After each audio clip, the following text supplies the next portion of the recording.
Hi, everyone. Thank you for attending. This is our Ask Us Anything webinar from the University of Derby. My name's Jo Lord. I'm the head of undergraduate student recruitment here at the University of Derby. Today, you're going to hear from a number of different people.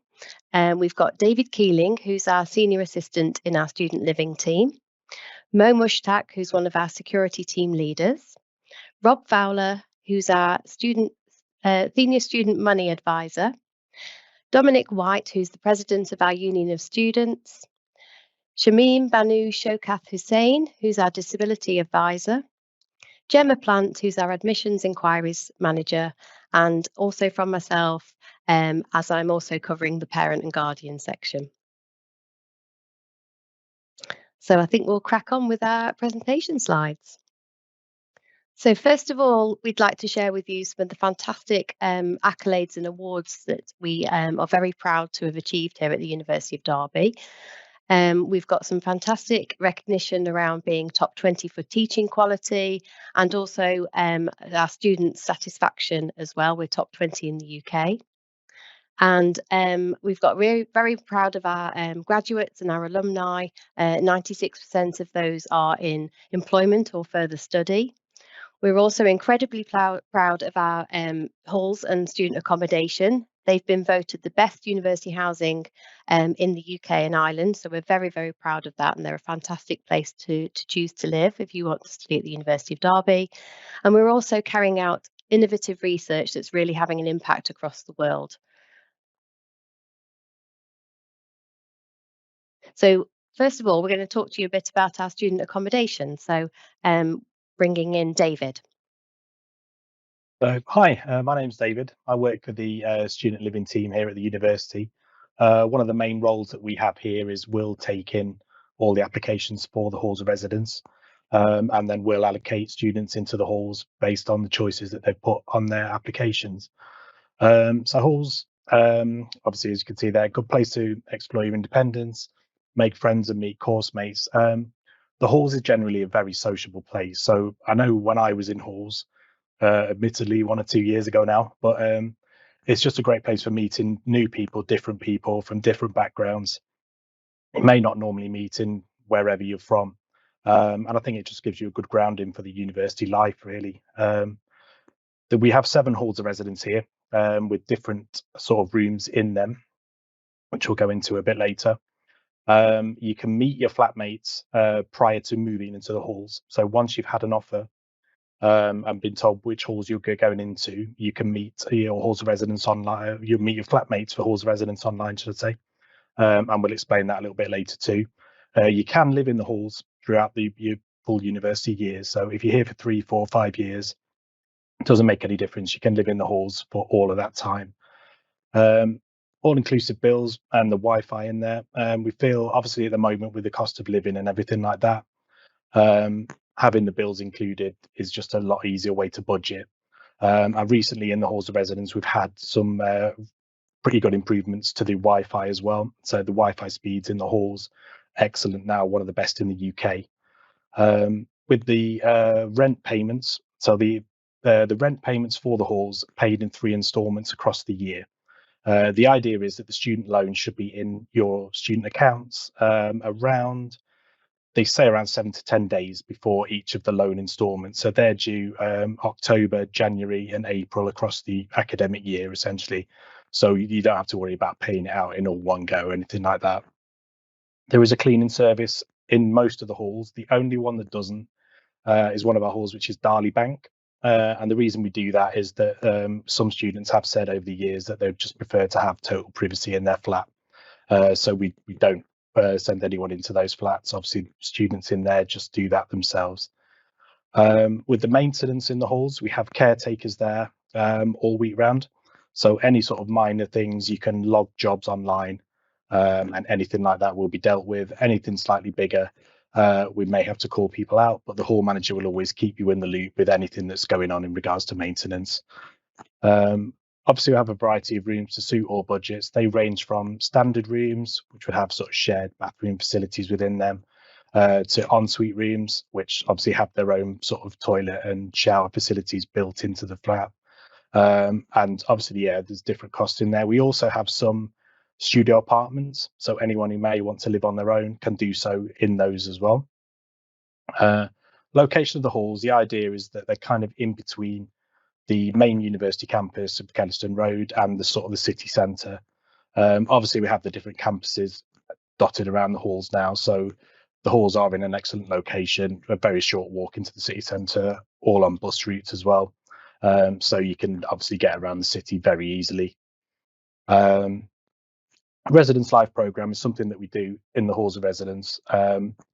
Offers lots of different activities throughout the year they're largely free, and the other ones that are paid are subsidised as well. They're a great way of sort of making friends, meeting flatmates, meeting different people from different halls. They range from sort of inter-hall sports activities to day trips around the UK, and there's obviously laundries and everything on the site that you can use. Just download an app on your phone and you can just top that up when you need it. Common rooms can be booked out for individual events should you wish to, and there's bike storage available at all the halls as well. Next slide, please. So once you've accepted an offer to study at the university, it takes around, so you'd accept it through UCAS, it takes around 24, 48 hours for it to go through.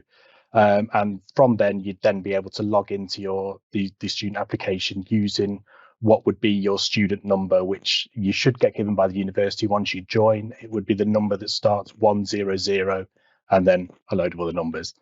There's a £50 payment that would need to be paid as part of the application, and that comes off the first instalment of rent.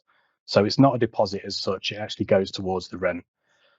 Rooms are allocated on a first come first served basis. You can put anything that you want on your application that you feel is relevant towards you having a good life in halls. So any sort of disabilities or preferences that would help you in the halls, you can put them on there. If you apply before 31st of July, you are guaranteed a place in the halls, but we do normally have rooms available still after that. So if you are running a bit late on that, there's no need to worry about that. And yeah, once you secure your place, you'll be invited to join the University of Derby group chat on TAP, which bears your opportunity. If you put in there where you're living and which halls you're in, then you can meet your flatmates on there and obviously get to know them before you move in. Okay. So yeah, next slide. Thanks very much. So if you do have any questions, please ask those questions using the Q&A box, and we'll try our best to answer those questions at the end of the webinar. So next we're going to move on to undergraduate funding. So Rob. Thanks, Jo. Hello, my name's Rob Fowler. I'm a senior student money advisor at the University of Derby. What we're going to do over the next couple of slides is just have a very quick look at undergraduate student funding. Obviously, towards the end of the session, we'll have plenty of opportunity for questions should you have any. So next slide, please, Jo. Okay, so at university, your two main costs each year will be your tuition fees and your living costs. Tuition fees, £9,250 per academic year for all courses, all universities nationally. So that you will always see that figure. That figure will never change for for the coming academic year. Living costs, essentially, we mean everything else that you need to pay for at university. Everything other than the tuition fees. So we're looking at accommodation and bills, food, travel, clothes, study equipment. For accommodation, that can be university halls, that can be private rented accommodation. If you're living at home and commuting into university, that could be board and lodge, payable at the parental home. So accommodation can mean different things to different students. Bills, obviously utility bills. If you're in halls, then that'll be all inclusive, so they won't be a separate thing that you'll need to pay for. Again, food, you'll need that when you're at university. Travel, so travel to and from university, again, travel costs vary from student to students. It could be commuting costs if you're living away, from Derby and traveling into university. If you're living within halls or within Derby itself, there is a free Unibus service that runs in a loop from the university to the train station. It passes all the university halls, so from a travel cost point of view, there are no costs for that Unibus travel. Study equipment, Essentially, that's everything else that you need to pay for, course related costs. So that would cover, books, stationery, pens, paper, anything that you need to pay for whilst you're at university. Next slide, please. So support available. So we're looking at the student funding that is available to cover those costs. From the Student Loans Company, Student Finance England, there's the tuition fee loan and the maintenance loan. Tuition fee loan is the loan that pays the tuition fee. That's essentially what it does. So the fees are 9,250. The loan is 9,250. The tuition fee loan is non-means tested, so it's not assessed on anyone's income, any household income, and it is paid directly to the university by the Student Loans Company. So it's the one element of funding really that doesn't get paid to the student. It goes direct from the Student Loans Company to the university. So essentially, if you take out the tuition fee loan, it means that at the point of enrolment, your fees are paid. The maintenance loan is the living cost loan. So that's the loan for living costs. It supports or contributes to all of the costs that aren't the tuition fee. It is assessed based on household income.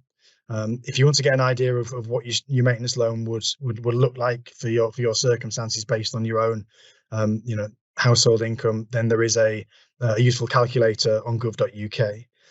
You can navigate there through gov.uk, through the education and learning section, into the student finance section, and then there's a section there for the calculator. So it only asks you maybe 5 questions about what you're doing, where you're going, where you're going to be living, what your household income is, and it will give you a very clear idea of what your maintenance loan will look like. There's 2 rates that we can see on the screen there. There's the higher rate, which is up to £10,227. That's for students living away from the parental home. And then there's a slightly lower rate up to £8,610 for students who are living at home and commuting into university. If you're living away from home and at university, it's anticipated that your accommodation costs will be higher than if you are living, at home, so in the parental home. Although the living at home rate still gives you, an amount of maintenance loan there, not so much for the accommodation costs, but for other related costs. So you may have higher travel costs if you are commuting in from home. And then if you're enrolled on a healthcare course, so any of the healthcare degrees, so nursing, occupational therapy, diagnostic radiography, for example, you can also apply for the NHS Learning Support Fund, which is the training grant. Also, if you have children as a student, so if you've got children yourself as a student, there's also parental support. Now, the NHS support is non-means tested and also non-repayable. So unusually, from a student funding point of view, it's non-means tested, so there's no assessment of household income, and I suppose more unusually is that it's not repayable. So it's not a loan; it's paid to you each academic year, and there's no requirement to pay any of that back. So that's funding in a nutshell. But obviously, we'll have opportunity to take any questions at the end of this session. So thanks, Joe. Next slide.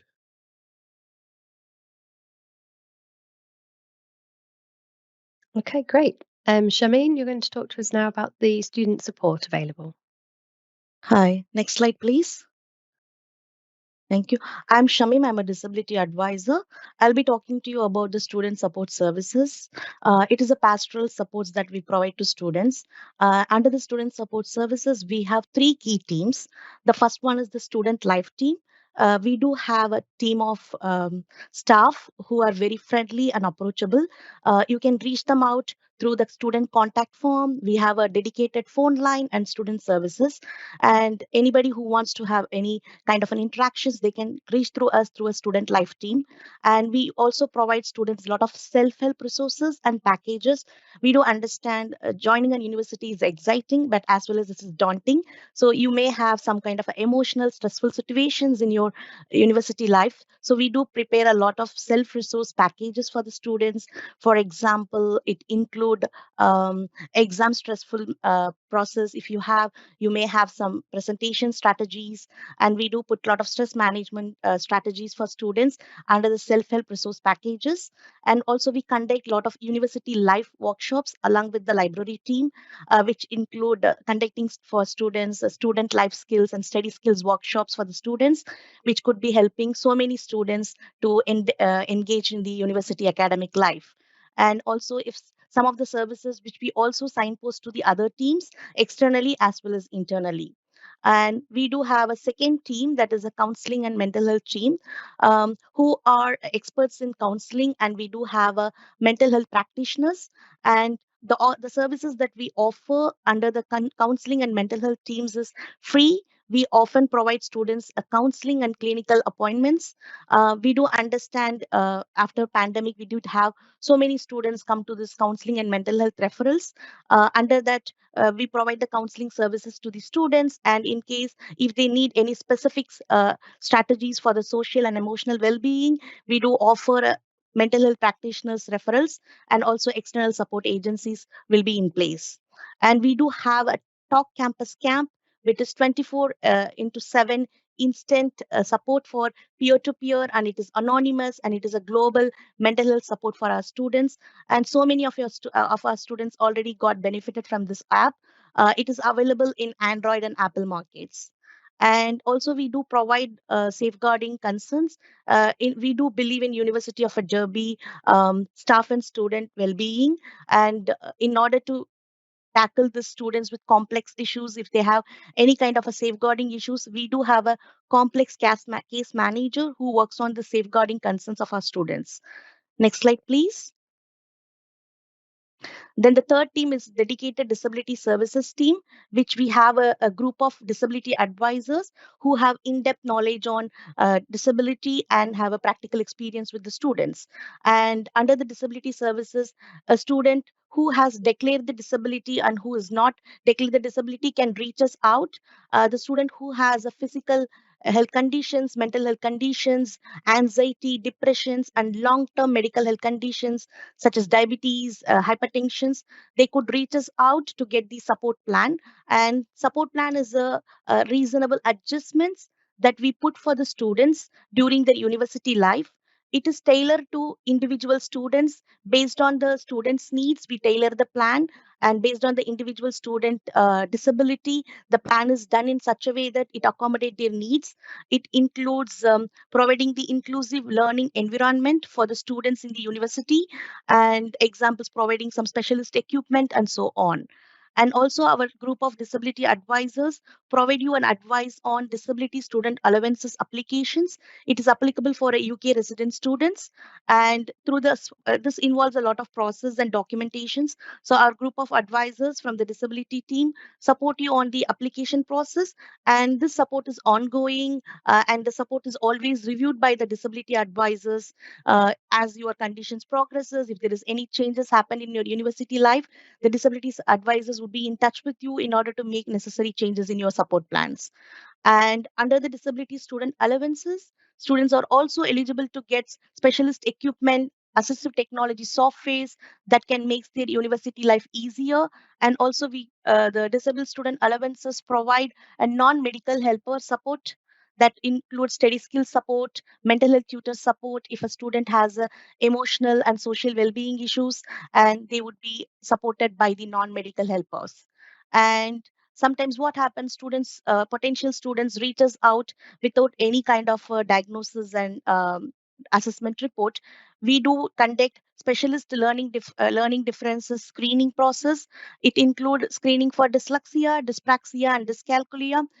If you're a potential student, you can start this process before you enter into the university. The screening is completely free. Depending on the screening outcome, you will be recommended to go for an assessment process in which diagnostic assessor will assess your disability. And if you are diagnosed with any sort of a disability like dyslexia, dyspraxia, or dyscalculia, you will be referred for a disabled student allowances further. And we do have a key contacts here. So anything, if you wanted to reach us out, these are the key contacts. And also currently we have opened a student hub in the Kettlestone main campus, which is a one-point stop for all the services. It's available for a face-to-face support and advisors. You can reach us out on the Kettlestone campus student hub. And these are the key contacts. And any questions that is pertain to a disability, you can put it in the chat box. I'm happy to answer at the end of the sessions. Thank you. Amazing. Thank you, Shameen. Right, we're going to come on to admissions now. So Gemma. Hello, everybody. So my name's Gemma. I look after our enquiries admissions team, and my team is the one that processes all of your applications. So we look after all of your documents and the queries that you send in as part of your application. We're a really small and friendly team. We love to chat. Our telephone lines are open during normal business hours, so you can contact us at any time, and we're always very happy to help you, or you can pop an email into us. Can I just get the next slide, please, Jo? Thank you. So we're aware that we have a mixture of people that are on the webinar today. If you're a new applicant and haven't yet applied, and you're from the UK and want to apply to one of our undergraduate degree courses here at the University of Derby, there are two different ways that you can do this. So most of our applicants will come through to us using the UCAS, which is the University and Colleges Admission Service. You can go directly onto their website, and that will explain to you how to make an application. So it will ask you for some of your personal details, and then also to add things like your personal statement and your references. And that's a very easy to navigate portal where you can see exactly where you are at any step of the journey. You can also come to us directly. So if you're not applying to any other university in the same year, you can come to us directly and you can apply online. So you can come through our website, look at all of the courses that we have available. You'll see a little blue button in the bottom right hand corner of each of our course pages. Click on there and that will tell you how to apply. And as it says on the slide here, if you have any questions at all, we love to chat to you. So you can pop a call through to my team on 01332 591167, or you can pop an email to us, and the address to send that to is askadmissions@derby.ac.uk. So that's for people that haven't yet made an application. We're also aware that because of the time of the year, there are lots of you that will be here with us today or watching this recording potentially later who have already applied. Can I just get the next slide, please, Jo, just before I start talking about that? Thank you. So we're aware that we're at that point in the cycle now where we're into A-levels, and some of you or parents might be panicking that you're not going to meet the grades that we've outlined to you on your offer letter. And that's a really normal thing to feel. It's normal to feel a little bit worried or a little bit apprehensive about what happens if this doesn't work out for me. And my team would very much like to reassure you, don't panic. We know how normal it is, but you're in very good hands. So the people that work at the university over the clearing period, when the A-level results and the BTEC results are sent out, are very experienced and very knowledgeable, and also very empathetic to the situation that you might find yourself in. So the first thing is if you open your A-level results or your BTEC results on the 15th of August and you haven't got what you expected, don't panic. It's possible that during our confirmation period, which is the period that runs in the week up to that, we may have decided to offer you a place at a slightly reduced tariff anyway. So it might be that you open your results, initially panic, go on to UCAS Track and see that actually we've given you a place anyway, and that you've got your offer with us and we've confirmed that place for you. In which case, brilliant, you can relax, you can celebrate the results that you have got and start making all of your plans to come to us. If it's the other way, and your results have gone completely south compared to what you expected, you go into UCAS Track and we haven't been able to firm that place to you, first thing that we will always say is don't panic. There are always options available to you. And my team and the other colleagues that we have working during that clearing period from the 15th of August, like I say, are super experienced, and we're here to help you. If you find yourself in what we call then that clearing situation where you haven't got any offers left then from a university, you can come to us to see what we can do for you. So if you go online on that day, you will be able to see all of the undergraduate courses that we have places open for clearing. So you'll be able to have a look. It will tell you what the entry tariff is. You'll be able to work out through UCAS by looking on the UCAS tariff calculator or by calling us, and we'll help you to work out how many tariff points you've got and what your options are that are available to you. So clearing actually opens slightly before the A-level results are released. So if you've already got your results, you can come to us in clearing from the 5th of July, or you can come to us once the A-level results are released afterwards if you're still waiting for those. And the way that clearing works is you can apply to a course with us through clearing if you're not already holding an offer. So if none of the universities or colleges that you've got an unconditional place with that were either your firm or your insurance choice, you can come to us through clearing. And it, like I say, most important thing is it doesn't need to be stressful. So main thing, step one, don't panic. Go onto the website, see what's available. You might want to think about a completely different subject. So say, for example, you've applied for nursing, you're no way near the criteria, we weren't able to do that for you. You might want to think about what else would you do if that isn't going to be for you for this year and you absolutely want to come. Are there other courses? For example, we run a health and social care course. There are different things that are available to you, and you don't have to be rigid and stick with your original idea. We also have a variety of very good joint honours courses, so you can study a mix of courses. So have a look and think about what you might be interested in, and then pick up the phone. You'll come through to somebody very experienced, like I say, and those advisors will be on hand to talk you through what your options are and explain the clearing process, because there'll be a few things that you'll need to do on UCAS track to add us as your clearing choice. But yeah, main takeaway from me before I leave you is don't panic. Come to us for advice, talk to your family, your teachers, your friends, ask them what they think. You don't have to make a super rush decision on that morning. You have got a little bit of time, but just take a deep breath and know that you won't be on your own, and there will be something that we can do for you or that we can advise you in terms of next steps. So yeah, that's me. Thank you, Jo. That's great. Thank you, Gemma. Some great advice there. Right, next we're going to come on and talk a little bit about campus life and security on campus as well. So over to you, Mo. Hi everybody, my name is Mohammed Mushtaq. I'm one of the security team leaders at the University of Derby. I'm going to speak to you about what services we provide and what we do on a day-to-day. Next slide, please, Jeff.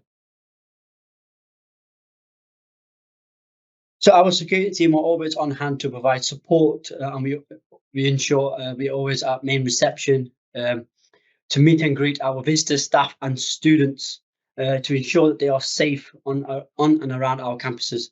As you can see, we are operating 24/7, 7 days a week. We've got a dedicated CCTV control room watching our cameras across all sites. We have manned officers and mobile patrol officers covering all sites as well. We conduct regular patrols of the city centre while our students are out and about, enjoying themselves and enjoying their nightlife in Derby. All officers are first aid trained and have SI licences. All officers are also trained fire marshals and conduct emergency chair evacuations, which are refreshed every year. We also have officers supporting the halls of residence as well if needs be. In September, we just launched our new Safe Zone app, which is a really good app to have. It's also got our wellbeing assistance on there as well. So it's a quick and easy way to contact us in an emergency. You can also use our web chat with us one-to-one if needs be on a night out and you can't speak to us over the phone. It's also got a check-in and check-out feature, so we know you are safe and well on site. It also connects us to our CCTV control room. If you do press the emergency button, someone will be on the phone to you, just how you would call a normal 999. The operator will stay on the phone with you until an officer arrives on site as well. It also has a check-in timer as well. So if you're a lone worker or you're just in the library alone and no one's around, you can just check in on a timer per hour. We will then come in and make sure you're all right if you haven't checked out after that time. Next slide, please. Thanks, Mo. That's brilliant. Okay, so we're going to bring in Dom now, who's from our Union of Students. Excellent. Thank you, Joe. Good evening, everyone. So my name is Dominic White, and I'm the president of the Derby Union of Students. So a big question that we get asked is, what is a union of students? Well, here at Derby, the Union of Students is three things. We are independent from the university, so we're a separate organisation, which means we can challenge the university on the big issues that are facing students of the day, such as things like the cost of living. We are charitable, so everything that we do is all to be reinvested back into your student experience. And it also means that any money we raise goes back into the student body, as we're a non-profit institution. And then finally, we are student-led. So everything that we do is informed and led by the student body, all 25,000 students. And as you will see over the next couple of slides, just how much there is for you to be involved with when you join us in September. Next slide, please. Wonderful. So as I said, the Union of Students is led by students. And in order to be one of our student leaders, or one of our student officers, if you will, we hold elections. So every year we have three sets of elections: our snap elections, our by-elections, and our main elections. And we elect 4 full-time officers who are supported by 35 part-time volunteer students. And these individuals represent different cohorts of students from different backgrounds in different areas, from EDI and religious and faith, all the way through to academics representing their school or college. And on top of that, we also elect hundreds of student reps from every course and discipline, all who are there to represent your views and ideas. Because if something isn't going quite right, we're here to make sure that we can fix it and get things going back in the direction that you, the student body, wish it to be. Next slide, please, Joe. Wonderful. So student voice aside, the Union of Students is also here to deliver your extracurriculars. And so whilst the university is here to try and deliver the best outstanding academic outcomes, the Union is here for everything else when it comes to your sports, societies and student-led services. So here at the Union and at the university, the Student Union is responsible for the running of sport, and there is lots of different sports for you to engage with. We have basketball and dodgeball, all the way through to more unique sports such as archery and taekwondo. At present, Derby Union and the university sit in the top 40 of institutions in the country for sport, and we take part in what is known as BUCS, which stands for British Universities and College Sport, and this happens every Wednesday, where our students will travel across the country, supported by the Union, to take on our opposition, whether that's the most southern tip of Cornwall or the Highlands of Scotland. There is nowhere we won't go to challenge our opposition and gain those all-important points. So, but if sport isn't necessarily something that you're looking to do, we also have lots of different societies. So societies are there to provide you with the perfect opportunity to meet a community of like-minded people, but also to develop a skill or hobby that you may not have done before. And we have lots of different types of societies, from religious and cultural, all the way through to our exciting academic societies. I myself was in the History Society whilst I was here at the university as an active student, and one of my fondest memories as part of the History Society is getting to meet a world-leading academic lecturer in the Tudor period, and being able to apply that into our studies was a really valuable opportunity, and all of that was facilitated by the Union of Students. And then finally, we have student-led services. So we have 3 student-led services for you to choose from. That includes Phantom Media, Raise and Give, and Enactus. So Phantom Media is there for those students who have a little bit of a journalist within them and would like to develop journalistic skills. Utilising the Union and the university's radio broadcasting centres, you can produce your own radio show, your own podcast, your own newsletter, and much more. Raise and Give gives students the opportunity to raise money for funds and causes that are near and dear to them. Utilising the student body, but also our local community, students this year have been able to raise over £30,000 for good charitable causes and to support our community, which gives you the opportunity to do things that you might not necessarily do. For example, as part of charitable raising, Netball were able to do a skydive. So the Union supports our students with doing lots of weird and wonderful ideas, all in the name of charity. And then finally, we have Enactus. So Enactus is there for those students who would like to develop entrepreneurial skills, but also focus on sustainability. helping us meet the United Nations sustainability goals, Enactus comes up with lots of interesting ideas around supporting the environment whilst developing business ideas. Recently, Enactus came into their regional finals with their programme Plastic Fantastic, and that's where they were able to take plastic waste from our local community, utilise the university's facilities. They were able to turn it back into reusable building materials that were put back out into our local community, which is an excellent example of having as little environmental impact on our community as possible. So as you can see, there is a lot to be engaged with within the union's activities programme, and even more for when you arrive. Next slide, please, Joe. So finally, we have our Union Advice Service. So the Union Advice Service is 3 things to remember. It is completely free. It is independent and confidential from that of the universities, and students can access it however and whenever they need it. The Union Advice Service are specialists in multiple areas, from money matters and housing all the way through to mental health and academics.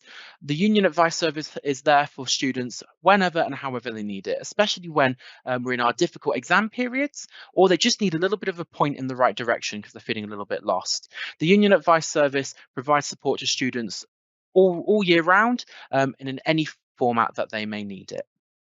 Wonderful. So that's a very brief oversight of what the Union of Students is, and I'll be more than happy to take some questions towards the end. Thank you, Joe. Thank you so much, Dom. That's brilliant.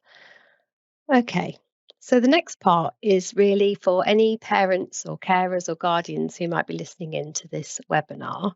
I'm not just a member of staff here at the University of Derby, I'm also a mum of a 19-year-old son who's currently on his gap year, and also an 18-year-old stepdaughter who's currently doing her A-levels. So I'm sort of living and breathing this as a parent as well as a member of the university staff. So there's my son there, just heading off to Southeast Asia on his gap year. So just wanted to share with you that I found this last couple of years a real mixture of emotions, to be honest. Been a bit of an emotional roller coaster. Obviously really excited about the future. I'll be honest with you, feeling a bit anxious, feeling a bit nervous about it as well. But ultimately, I'm really proud and really excited about what the future holds for both my son and my stepdaughter. In terms of advice to give to other parents or guardians or carers, in terms of their young people, definitely take the time to get involved with research. Your son or daughter, young person, probably got an idea what subject it is that they want to study, but there's obviously so much more to their choice of university. So it's great to take the time to have a good look around and see what's available. There's some really great online resources. The UCAS website itself is fantastic and a great source of information. There's also other ones that I'd recommend called What Uni and the Complete University Guide as well. They're really helpful sources of information, so do go and have a look at those. Open days are absolutely fantastic thing to do together, and really are the best way to find whether a university or a city is the right choice for your son and daughter. And they're really great ways to spend a day out together, actually. So it's quite fun planning how you're going to get there. You're going to go on the train, or you're going to drive. What else could you do in that city? Maybe stay on after the open day and go out into the city. Stay for dinner, have a look around, and just get a feel for the place. Because obviously, it's more than just the choice of university; it's the choice of where they're going to live for the next 3 years. So that's really exciting. My other piece of advice was really to sort of don't take over. I know it's really difficult, and we've been such a key part of their education for the last few years, but this decision is their decision, and it's a really big decision for them. So it's just trying to find that right balance between being supportive but also letting them take the lead, but they know that you're always there for them if they want to have pick your brains a little bit more. We've got loads of support available on our website. Actually, we've got some brilliant blog posts and video content on there that you can take a look at. If you go on to derby.ac.uk/parents, you'll find information on there about the application process, so that you can help you understand what's involved with that. We've talked about fees tonight, but there's more information on our website, obviously, about fees and maintenance loans and student loans and how to apply for those. Lots of information about safety. I know that's going to be a concern for parents. They want to know that your son, daughter is going to be safe, and I hope that you know that you're to be very safe at the University of Derby. We've also put some really great content on there around revision tips. As I say, living and breathing this at the moment at home. So there's some great revision support and how to support your loved one whilst they're going through the exam period. We've put some jargon busters on there as well. There's lots of acronyms, there's lots of different types of terminology that people perhaps haven't heard before the university years. So we've put a jargon buster on there so you can understand what things mean. And lots of advice about clearing. So Gemma touched on what the clearing process is earlier on. So if you want to go and find out a bit more about that, you can find that on our website too. I'd really recommend signing up for our emails. So we do some specific emails for parents and guardians. So if you're interested in that, you can sign up for those on that webpage. And also on social media. So that's another really great source of support for other parents who are also going through a similar situation to you or a similar experience to you. There's one in particular called What I Wish I Knew About University, which is very, very active. So I'd really recommend going and having a look at that and maybe joining that group and seeing what people are chatting about online. Hope that's useful. So this is the last slide of our presentation, and then we're going to open up and take on some of your questions that you might be asking us today. There's some information there about how you can get in touch, and also wanted to highlight that we've got an open day coming up on the 22nd of June. Okay, so I think it's time for some more questions. Thank you, Jo. Thank you, everyone, for an excellent presentation. And like Jo said, we're now going to move on to the Q&A section of the evening. So the first question, I believe, is for Shamim. The question is, I am waiting to be assessed for autism. Will you be able to help me get an assessment done? Yeah, sure.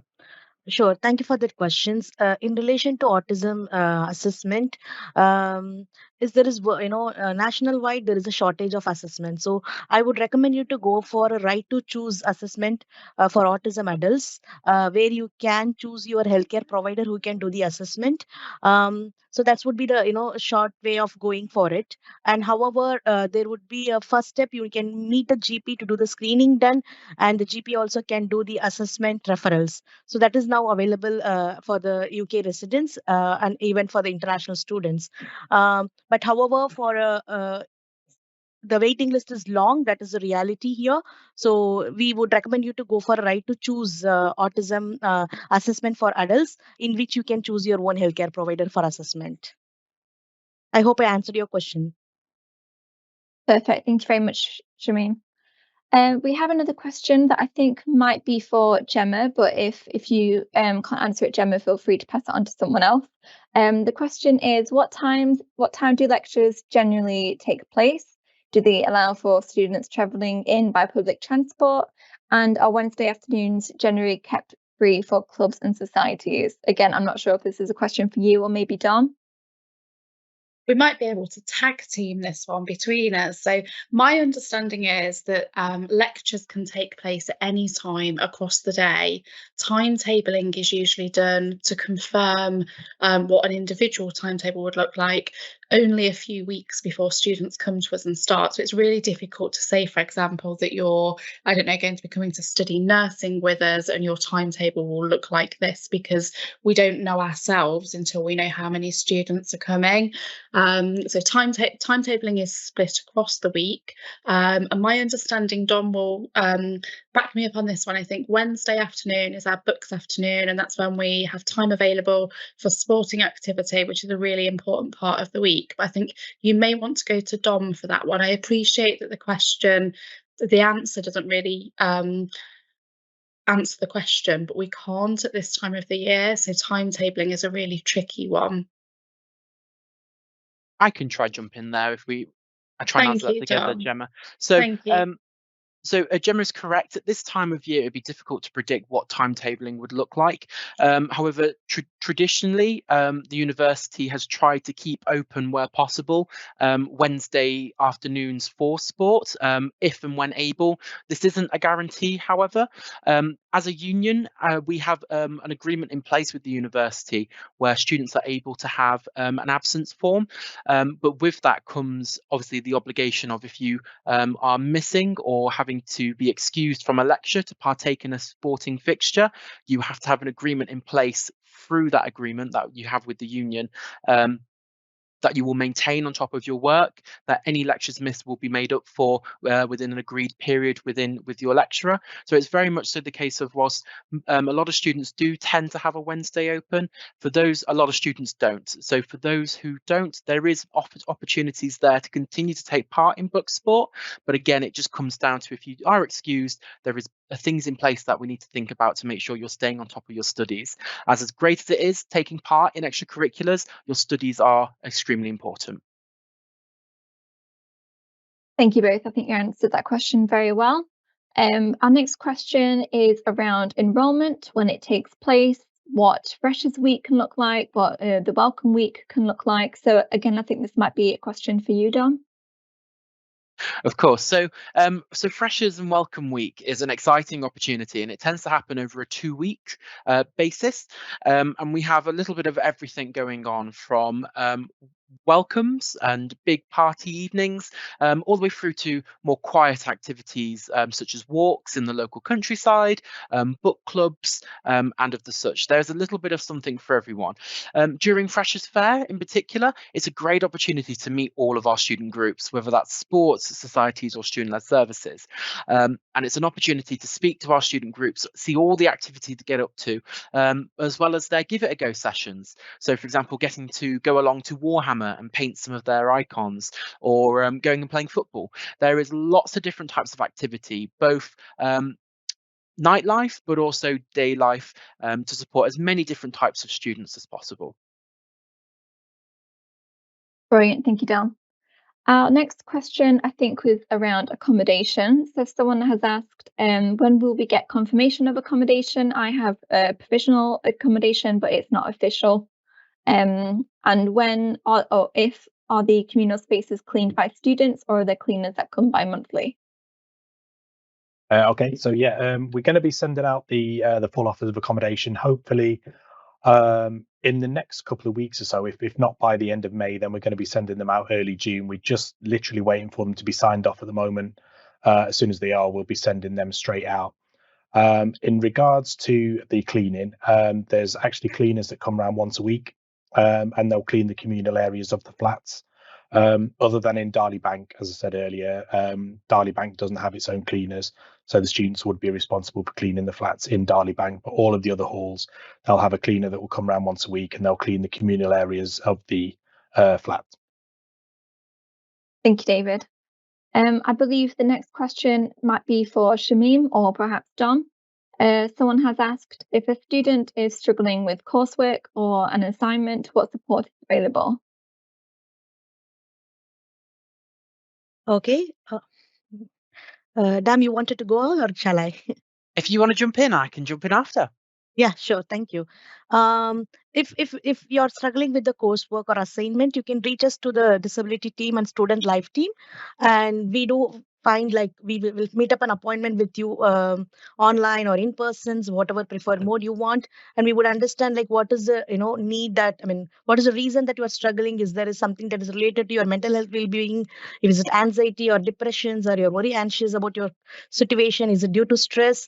We do have a level of supports. If it is a first level of support, we will offer you with self strategies and self packages that could help you a lot. If you think, or if this struggle is due to any sort of mental health well-being issues, or if there is any specific learning differences, then we would be looking into a screening. And if it is due to mental health issues, then we will looking into go for a GP referrals and get a medical evidence for that, and we'll be able to put some reasonable adjustment in your support plan. and we'll develop a support plan that is individual specific for you, and that would provide you some extra time and extensions, some inclusive learning practices and teaching environment that can make your life easier and feasible at university rather than struggling alone.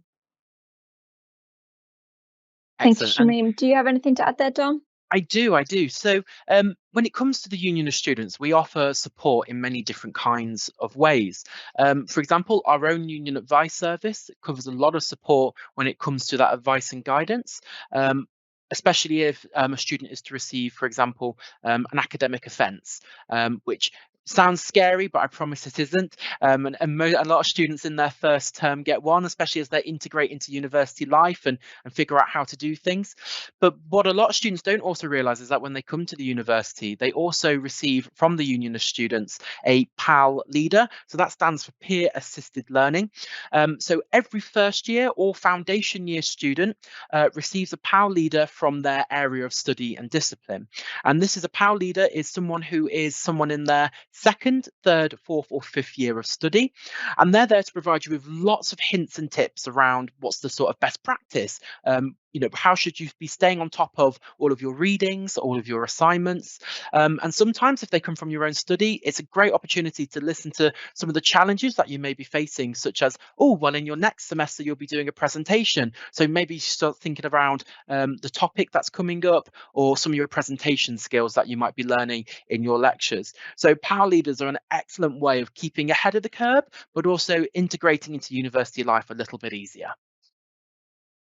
Thank you both. The next question, I believe, is for Rob about student finance. Someone has asked, is there any extra financial support available? As when I was talking to a staff member during an open day, I was told you could get an additional £1,000 if the household income is under a certain amount. Yeah, so outside of the maintenance loan supports, the living cost loan support, we currently have in the current academic year the university bursary. So the university bursary is £1,000 per year, assessed and awarded based on household income. The university bursary and the whole of the university bursary offer is currently under review. So we've got no information as yet for academic year 2024-25.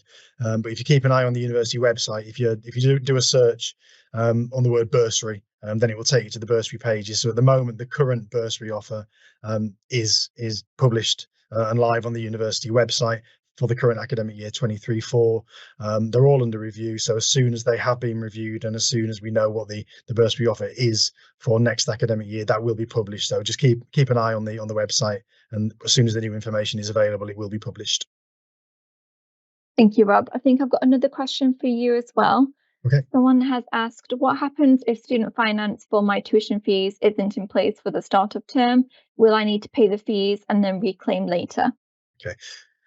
Yeah, so ideally, obviously, students would apply early for their student funding, so it would be in place for September. But that's not always the case, and if it isn't the case, there's no requirement for full-time undergraduate students to make any tuition fee payments at the point of enrolment. The University Finance Office won't start going out to students asking for tuition fee payments normally until towards the end of October. So if your tuition fee funding still isn't in place by the end of October, then you may receive an email from the University Finance Office asking you for payment. If you're still going through an application process for your student funding, so for your tuition fee loan, as late as the end of October, and you're still waiting for it to be assessed, then you do get contact from the Finance Office. Just respond to that contact and just let them know that you're still waiting, and they will put a note on your account, and they will leave you alone for a short period of time to try and get that in place. If you need any support with the application, if there's something happening on the application that you need support with, they will probably post you to my team, and then we can have a chat about exactly what's going on. If there needs to be any contact with student finance, then we can do that with you to make sure that everything is in place. But as a basic answer to the question is that no one's going to be chasing you around at the beginning of term to pay your tuition fees if your funding isn't in place, so you'll be okay. Thank you, Rob. That was great. Our next question, I believe, might be one for Mel.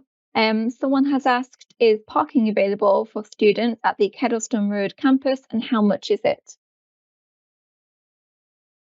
So the initial permit's for free, You just got to pay daily as you come on site, but you have to fill out a form, which is on an app called My Permit, which is MI Permit. And once you've completed the form, it will give you a yes or a no. If it's a yes, then you can come on site, park between £2.50 to £3.75 for the whole day. And then you can come and park anywhere on site in car park 1 or visitors car park every time you come on site. Thank you, Mo. I think I might have another question for you, perhaps Dom. Someone has asked, regarding travel to the university from outside Derby, I have heard there are university buses going around neighbouring towns. Is this true? And does the Unibus go to all campuses, including Chandos Pole Street? So there is a U1 bus that is based outside the train station or the bus station, and that will then come straight to Kelliston campus. And there's a U2 bus that goes around all campus sites, which includes Chandos Pole Street, but it will park outside the main street, which is on Ashbourne Road, and there's a short walk and maybe 30 seconds to a minute to Chandos Pole. Thank you very much. Dom, this might be a question for you. Someone has asked, how do I get involved in societies and sport teams when I arrive? So there's lots of different ways that you can be involved with our activities program when you arrive. So in September, when you come to us, obviously you'll have Freshers Fair, which is an excellent opportunity to come and meet our students firsthand, face to face. But if necessarily you're not feeling like that's the best opportunity for you to meet them, there's lots of different times that you're able to. All of our sports and societies host Give It a Go sessions where you can go along for free and meet the students, engage in the activity, see whether this is for you or not. Additionally, there's lots of different social media platforms that our activities program operate across. So in particular, Instagram is a big one for our student groups who display all of the work that they get up to in a weekly basis.